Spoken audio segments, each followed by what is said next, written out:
আমার বাড়ি ঘেরাও করে আমাকে ধরতে গেছে। বিশাল বড় সন্ত্রাসী তো, ধরতে গেছে। তো বললাম, ভাই কি সমস্যা কি, চলেন থানায় যেতে হবে। থানায় নিয়ে গেল।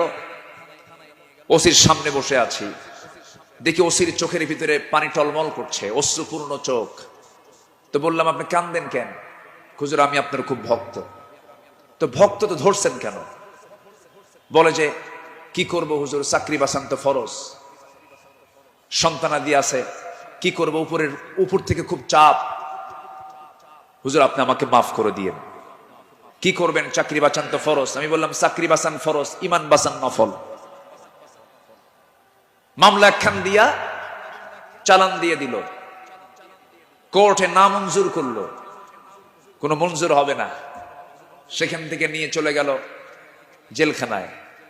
জেলখানায় ঢুকলাম, ঢুকেই দেখি ৮০-৮৫ বছরের এক বুড়া মানুষ আমারে দেখে লম্বা একখান সালাম দিয়ে বলে, হুজুর আপনি জেলখানায় ঢুকলেন, খুব খুশি হলাম। তো বললাম, ঢুকলাম জেলখানায়, খুশি হলেন আপনি, ব্যাপারটা কি?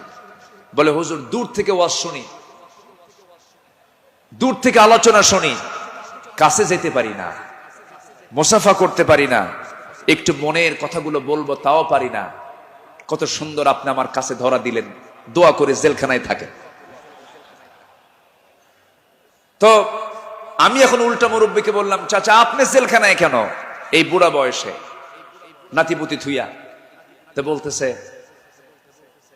বাবা কি বলবো, বোমা হামলা, বোমা হামলা। কে মানে? আমার নামে বোমার মামলা দিয়েছে, আমি নাকি বোমা মেরেছি।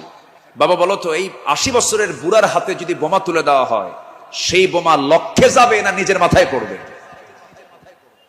এই আচরণ করেছে তারা ১৬ বছর। ফেরাউন বেঁচে ছিল, ফেরাউন পৃথিবীতে বেঁচে ছিল ১৬০০ বছর, এরা ছিল ১৬ বছর।